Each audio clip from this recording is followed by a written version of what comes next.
Hey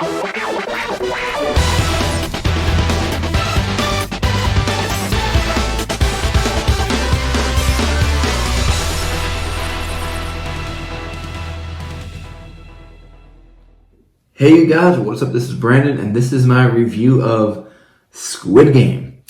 Now I am late to the party. I know I am late to this party. This was a big thing back when it dropped. When did it drop? Let me see. It dropped like in September, I think. Yeah, well, I'm looking through IMDb. It dropped September 17th. So I'm like a month or so late to the party, but basically this is a show about, it's a Japanese show, I believe. It's an Asian show. It's the synopsis on IMDb says hundreds of cash-strapped players accept a strange invitation to compete in children's games. Inside, a tempting prize awaits with deadly high stakes. A survival game that has a whopping 45.6 billion won prize at stake. Now, their currency is won, so 45.6 billion won converted to American dollars. I'm not sure how much it is, roughly probably 20-30 million, something like that. But this show was insane. And now I didn't know what to expect going into it. I only watched it because my boss at work recommended it to me. And everybody and their mom was talking about Squid Games. And I'm just like, holy crap, what is the deal with this show? But it was pretty good. And basically this guy, the main character, Seong Ji-hun, I think his name is. Excuse me if I mispronounce a lot of these names of the characters, because I'm not good at pronouncing like Asian names, but Seong Ji-hun, he's got gambling debts, you know, he owes people money, all this stuff. He's like severely in debt. And one day he meets this guy in like a train station, and they play this game called like Doki or Dotsie or something. They have two like envelopes, and the object is to slam the envelope on the ground and knock the other ones over to flip over. And if you do, you win. And he keeps losing. And you know, every time he loses, he's supposed to pay the guy $100,000, but he doesn't have any money, so the guy just slaps him. Eventually he wins.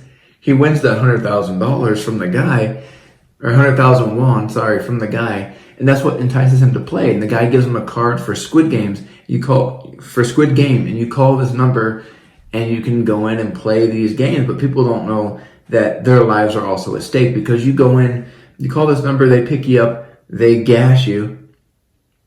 You wake up in a bed, and there's like 400 and some other players, so 456 players in the Squid Game.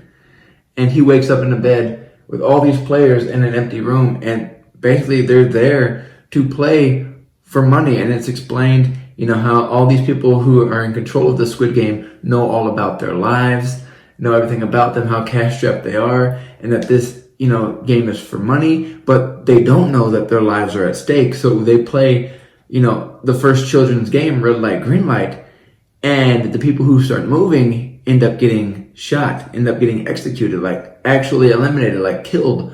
And that's when it comes to the realization over all these players in the game that this is real. We need to escape this. We need to win this. And, you know, because I can't die here, this kind of thing. So that really ramps up the tension. That's in episode 1. That ramps up the tension, shows you exactly what this show is about. And you're like, well, how hard can it be? It's kid games. How hard is red light, green light? Well, apparently it's hard because, you know, a lot of people die, but this show is good. And it's not just, you know, a bunch of slaughtering of people. There's actually story development. There's actually character development.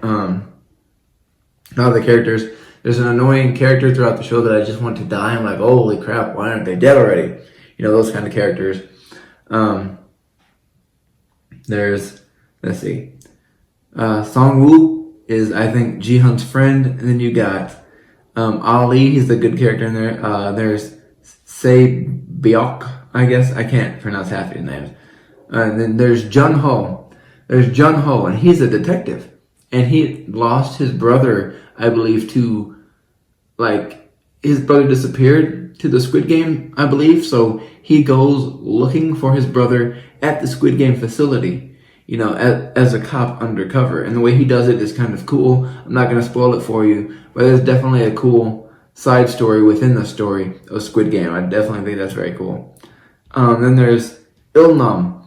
Ilnam is an old man in the Squid Game. He's number one. Number one.